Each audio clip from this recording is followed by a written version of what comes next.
English 232. Miss Brewer here, and we are in week 2 of American literature. So this week we're going to get into the realism period. We're going to spend 1 week here and then move on, and probably would be beneficial for you to pause me, make sure that Moodle is opened up in a different window so you can hear what I have to say and then also follow along in Moodle. So you definitely want to be sure you have things open and you can kind of look at things with me. I'm gonna lecture a smidge about the realistic period, but you have information that you can go to for the characteristics of that period. For the purposes of this course, we're gonna look at the characteristics of each period are not as important as what our authors are saying and why. So just be aware of that.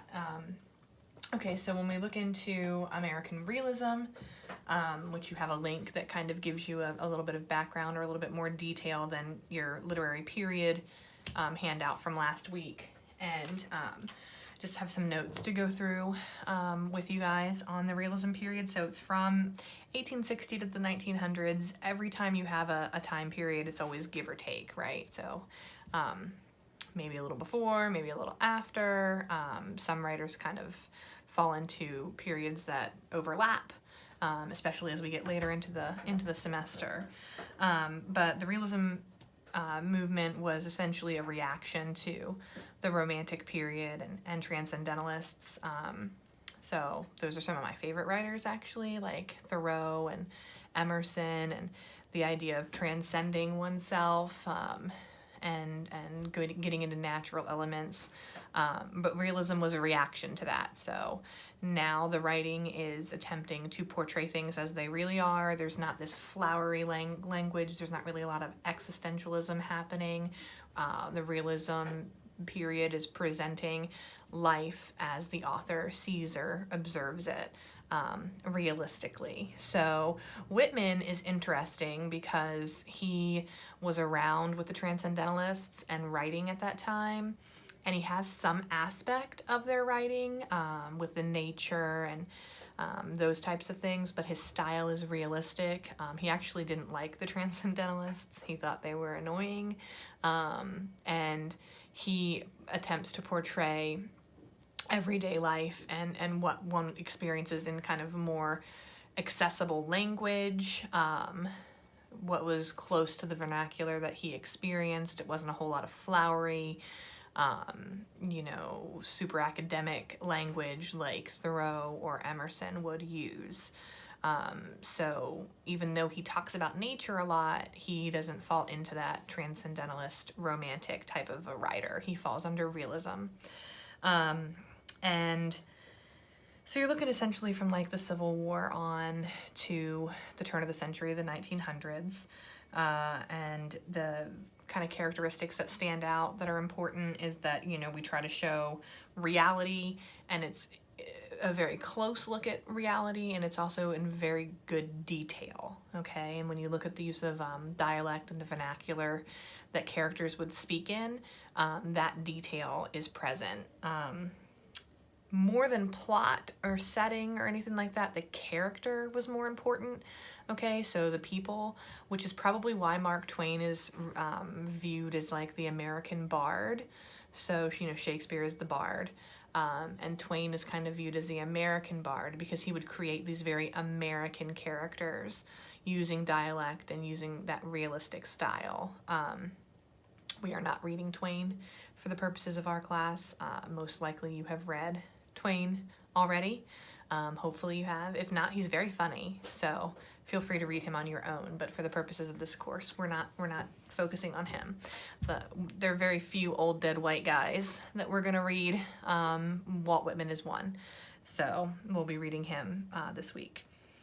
The events that happen are very realistic, and so I do always go back to think about Twain, and so Huckleberry Finn, or if you've ever read the short story, The Jumping Frog of Calvert County, or Pudd'nhead Wilson, those are some of the readings that I've done of Twain, and everything that happens it seems like it could happen to any of us, to any person, okay? So it's not like, unrealistic plot twist or anything like that is going to happen in these stories. And then diction is super important, okay? Because the way that characters speak, the way that the authors are speaking is very close to the way that everyday speech was. So you're not dealing with like the higher level language or like flowery, poetic, those types of things. I mean, Whitman's a poet, so he's writing poetry. So it's poetic in that regard, but it's not, there's not a whole bunch of like extra stuff. Like if you read Emerson or Thoreau or any poetry of the Romantics. So it's not like this high language. It's what everybody was speaking at that time. We are going to read 2 authors this week. So we're going to read Walt Whitman and we're going to read W.E.B. Du Bois. So essentially you have 2 completely different experiences in the realism period.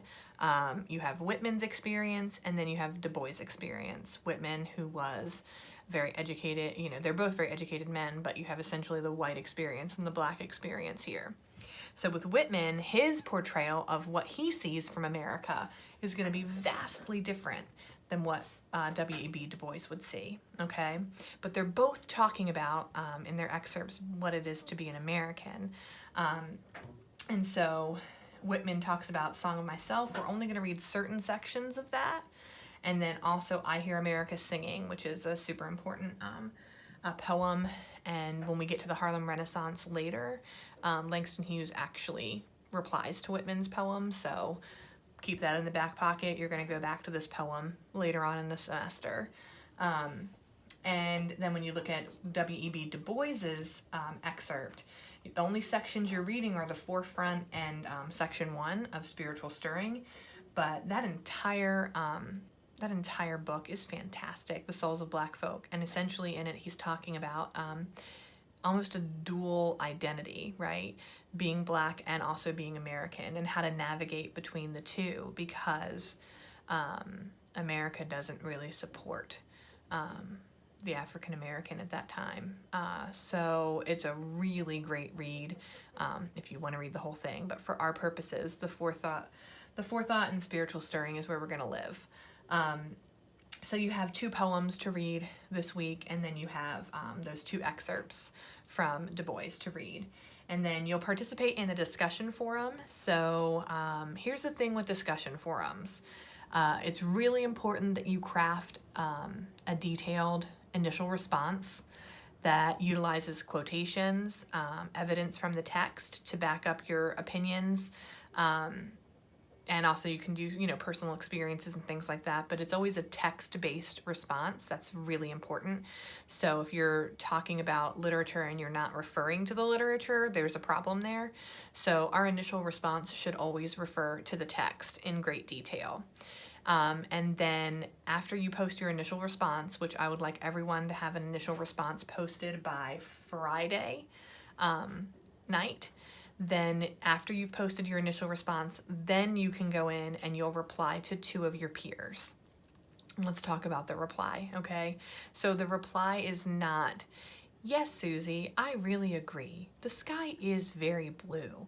Isn't it lovely how blue the sky is?" Like, that is not a reply, okay? When you reply to someone, I want you to either elaborate on what they say. So if you agree with them, add to the discussion from your personal experience or additional text references, or you can challenge politely what someone says, okay? So if you've had a different experience, challenging it and also always going back to the text. So even in your replies, you should be referring to the text. This is a literature course, so I expect you guys to be talking about the literature. You can include your personal experiences, but the literature is the basis.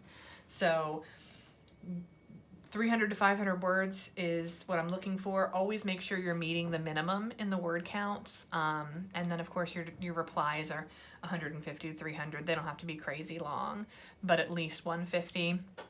And that does, include quotations and references to the text and so on and so forth. So If you guys have any questions about the discussion forum for this week, please let me know. But you should have the readings complete by Friday at the latest so that you can craft your initial response. Please take time to edit your responses before you write them. So for me, when I participate in discussion forum, I always write my initial response in Microsoft Word. I also save them because you might find that you use the quotations later in a paper. But I always write it in Microsoft Word so that I can edit it for like basic grammar issues, and then I copy and paste it into the discussion forum. And that's always really beneficial. So make sure you have your readings done and you have your initial response posted by Friday, and then you want to do 2 responses to peers. So and make sure that those are, you know, more substantial responses. If you guys have questions, please feel free to shoot me an email. I hope you enjoy the reading from this week, and I will check in with you guys next week.